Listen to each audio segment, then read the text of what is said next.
Donc, bac, métropole, 17 juin 2025, exercice 2, partie A, petit 2. Donc, dans cet exercice, dans cette question, on nous donne une fonction dont on nous a donné la représentation graphique et on nous dit qu'elle est définie et deux fois dérivable sur 0 exclu plus l'infini. Et on nous dit que donc C de f est la représentation graphique de cette fonction sur l'intervalle 0, 3. Voilà, donc on a la représentation graphique de cette fonction. Donc la partie A correspond à une analyse graphique de la fonction. Et donc dans la question petit 2, on dit combien de solutions l'équation f' de x admet-elle sur l'intervalle 0, 3. Et donc ça c'est à répondre graphiquement. Et donc, voilà, il faut savoir à quoi correspond la valeur de f' de x graphiquement. Eh bien, graphiquement, ça correspond à la pente, comme cela, de la tangente. Par exemple, là, j'ai un point. Il a pour abscisse x. Je fais la tangente à cette courbe en ce point. Et la pente de cette tangente, c'est-à-dire de combien lorsqu'on avance quand on prend un point de la tangente, par exemple je fais une tangente comme cela, qui est en ce point qui est là, bon là elle ne touche pas exactement, mais c'est une droite qui rase la courbe, qui la coupe en un seul point, et bien si jamais je veux trouver son coefficient directeur, sa pente, je me place en un point sur la gauche, j'avance de 1 sur la droite, et ensuite, je monte verticalement jusqu'à un autre point et ça me donne le coefficient directeur. Donc, en quelque sorte, c'est de combien est-ce que je monte ou de combien est-ce que je descends, parce que quand on va de la gauche vers la droite. Donc, par exemple, ici, on voit que le coefficient directeur n'est pas égal à 0. Donc, la valeur de la dérivée ne devra pas être égale à 0, parce qu'en fait, le coefficient directeur va être positif. Si j'avais fait une tangente ici, comme cela, cette tangente aurait eu un coefficient directeur négatif, une pente négative, et donc la valeur de la dérivée en cette valeur-là, par exemple en 1, là, la valeur de la dérivée en 1 et de la fonction ne serait pas égale à 0. Nous, ici, on veut résoudre l'équation f' de x égale 0, enfin, on veut surtout savoir combien il y a de solutions, c'est-à-dire, on veut savoir combien il y a de valeurs de x pour lesquelles la dérivée est égale à 0. Combien y a-t-il de valeurs de x pour laquelle la dérivée est égale à 0, c'est-à-dire que la pente sera égale à 0. Combien y a-t-il de tangentes sur cette courbe qui auront pour pente 0? Et donc, pour cela, qu'est-ce que l'on fait?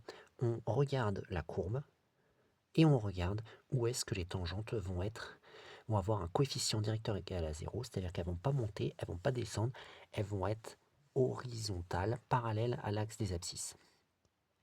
Comme ça, elles auront un coefficient directeur qui sera égal à 0, et donc cela correspondra à la valeur en laquelle cette tangente sera tangente à la courbe, correspondra à une solution de cette équation. Et donc ici, si on analyse un petit peu la courbe, on voit que ce type de tangente, où est-ce qu'on les trouve? C'est lorsque la courbe admet un minimum, qu'elle passe de décroissant à croissant, parce que là, par exemple, si je trace une tangente, comme cela, en ce point-là, eh bien, on voit qu'elle va être horizontale et que sa coefficient directeur sera égal à 0, et donc l'abscisse du point en lequel on a la tangente sera une solution de cette équation. Donc là, par exemple, on aura une solution de cette équation, et on remarque également ici qu'il y en aura une deuxième. Il y en aura une deuxième ici. Est-ce qu'il y en a d'autres? Non, parce que là, si je fais les tangentes à n'importe quel point, on voit qu'elles ne vont pas être horizontales. Donc leur coefficient directeur ne sera pas égal à 0. Là, je fais des tangentes ici. Non, ce sera pas horizontal. Donc le coefficient directeur ne sera pas égal à 0, ce qui veut dire que la dérivée ne sera pas nulle.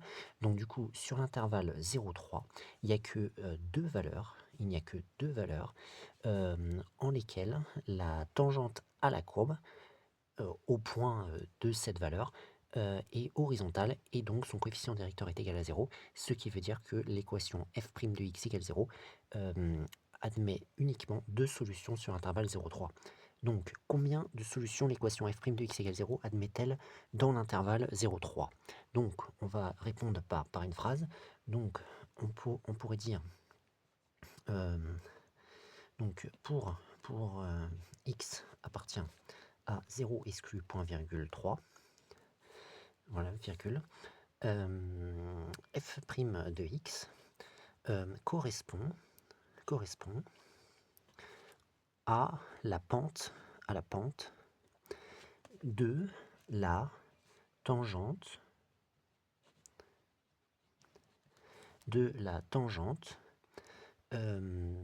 à C de f, voilà, à C de f, au point d'abscisse 0, au point d'abscisse, non pas 0, x, au point d'abscisse x, voilà. Voilà. Ainsi,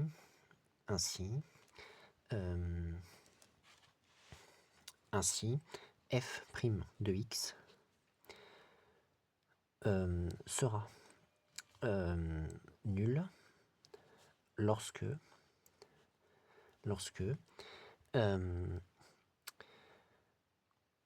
voilà, lorsque la tangente, ah oui, donc tangente, lorsque la tangente à C de f sera donc, on va dire parallèle à l'axe des abscisses.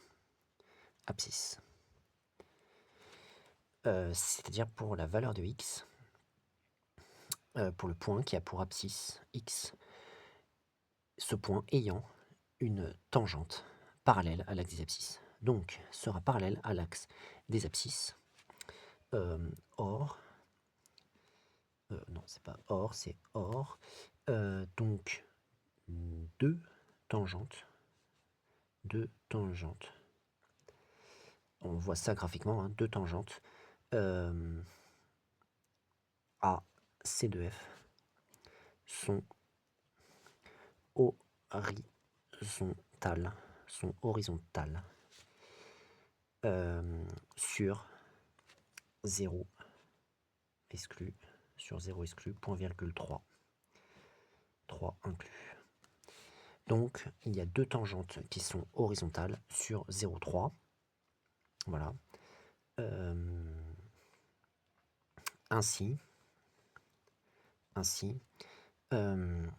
l'équation